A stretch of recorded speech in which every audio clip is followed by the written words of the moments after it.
What's going on YouTube? My name's Dan Hart and welcome to my... You're in the picture.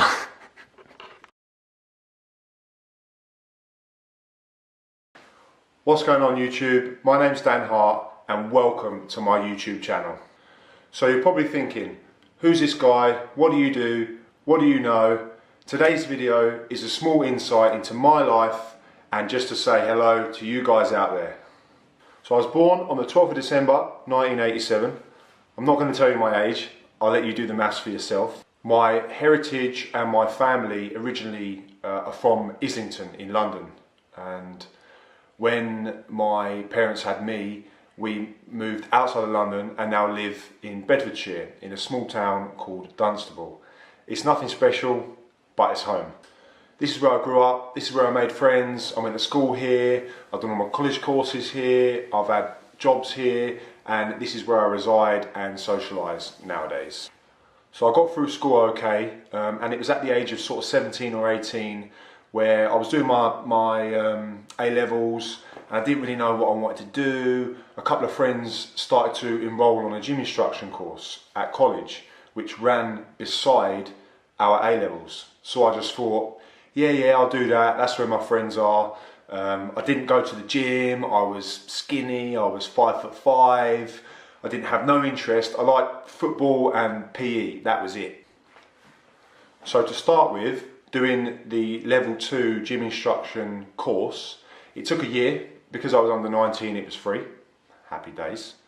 And I didn't enjoy it to start with, I was weak, I couldn't really get into the training, I was struggling with the anatomy and physiology side of things, and it was only because of the people that I was with, my friends who really enjoyed doing that I actually started to learn and develop my skills, start to put on a little bit of weight, start to get my strength increase, and that is where I literally fell in love with this, what I'm doing right now. So initially after the course, after level 2, I finished my A-levels and I enrolled on a level 3 personal training course. I was 18 years old at the time, so I was kind of still fresh in the world, didn't really know where I wanted to go, but I thought being under the age of 19, it would give me a good opportunity to get my level 3 done and go out in the big wide world and try and get a job in a gym. So as I actually progressed through my level 2 and level 3 gym instruction and personal training courses, I took on a wealth of knowledge inside and outside of the gym, because don't forget, what we do in the gym is only a small proportion of what we need to do outside of the gym to look healthy and feel good. So at the time I was doing my level 2 and level 3 gym instruction and personal training courses, I was working part-time at a local sports shop. And what I would do there is sell golf clubs, I would sell fitness equipment, treadmills, bikes, and normally just maintain and fix the equipment if we needed the repairs coming. Around a year into my career at the sports store, there was word that they were going to be building a gym right across the road in the same retail park. So of course naturally I applied for a position and it was offered in-house first to any of the people that worked in the stores. So I went along for the interview, I did some fitness testing and thankfully got the job as a gym instructor. I'd literally jumped off a flight from Ibiza and went straight to work. I had no sleep, I rocked up on my first day, monging, hungover, tired, you name it, I was it.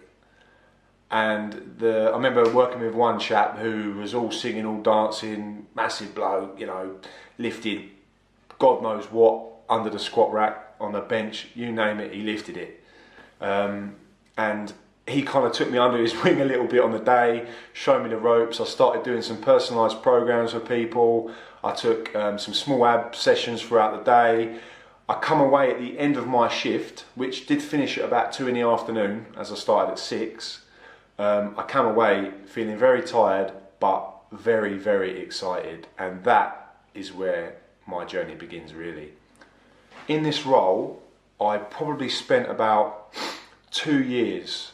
And I would say towards the end of that period, I was getting a bit complacent. I was starting to cut corners. And I didn't really want to be in this position for too much longer. And a lot of my friends had already gone over to the self-employed side of things, i.e. personal training. And obviously having a qualification myself, I thought to myself, why not?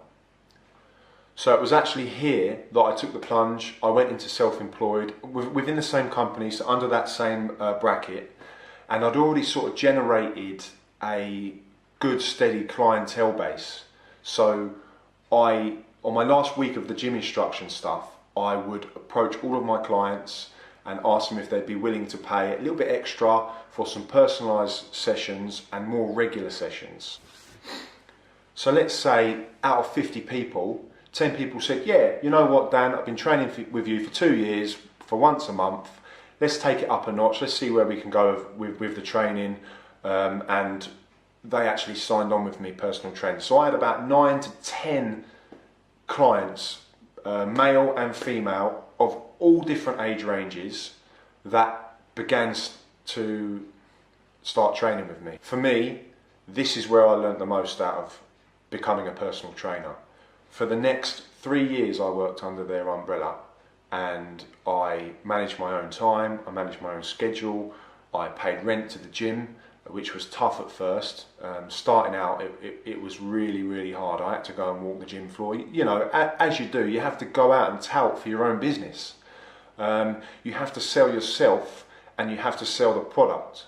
And those two go hand in hand together, really. So after about 4 years of working for this same company, I saw an ad come up for a job role on Facebook, and I'd been sort of umming and ahhing with the idea probably since I left school, but always thought to myself, you know, I'm never going to do that, I'm never going to get there, there's always so many people that want to do it, I'm just, you know, another one on the list that will just get put to the side. I had no real self-confidence. This job role was actually to become a firefighter, and it come up for London Fire Brigade, and I thought to myself, do you know what, I'm just going to apply. What's the worst that can happen? So initially I sent off my application.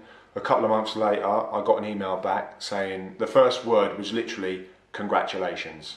I don't think I've ever been so happier in all of my life. And that was only one step out of probably 5 or 6 steps forthcoming to get a job within the brigade, and then to go on to a 17-week all-intensive training course, and then get the job. So there was a long road ahead of me, but I was going through the right steps in order to do what I really, really wanted to do.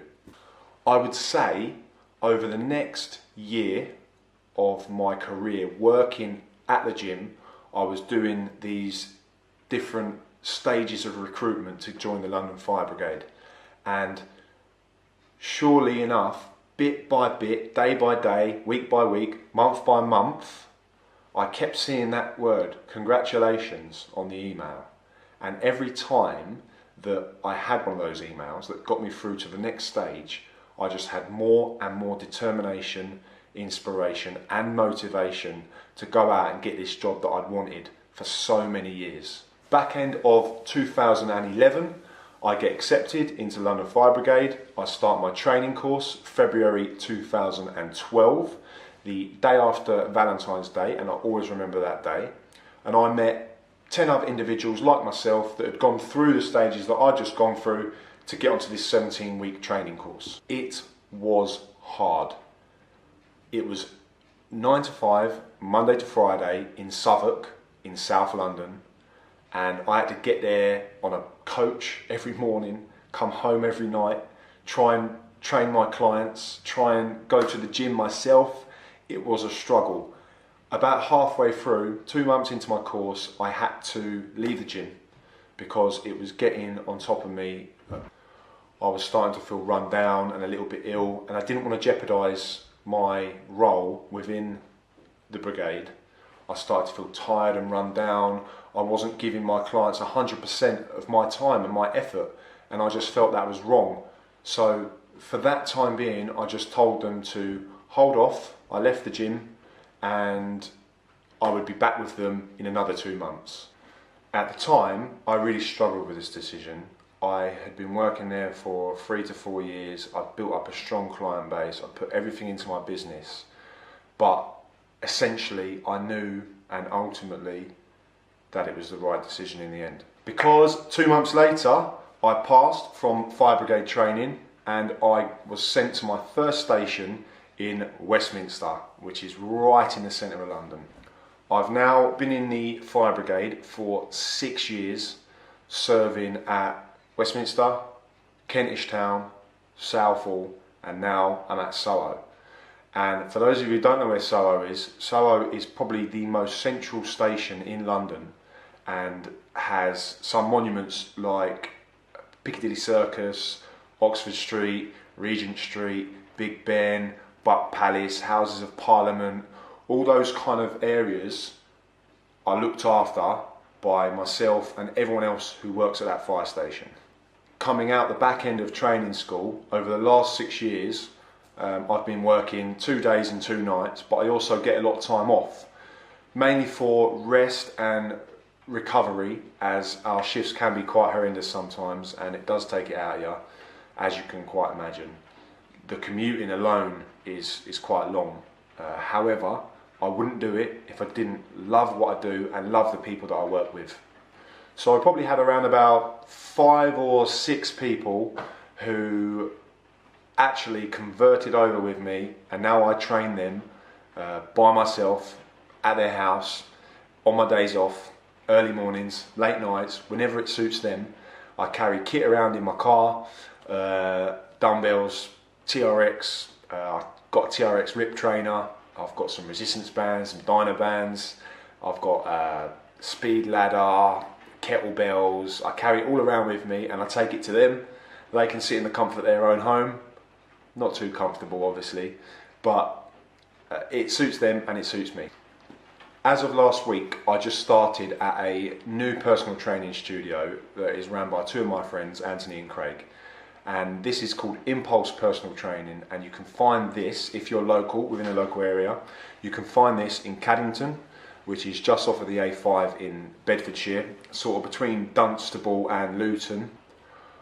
I will put the address of the personal training studio down below so that you can check out where that is. That's where I work at the moment, and constantly keeping up with my shifts in London. I'm actually back on duty tomorrow.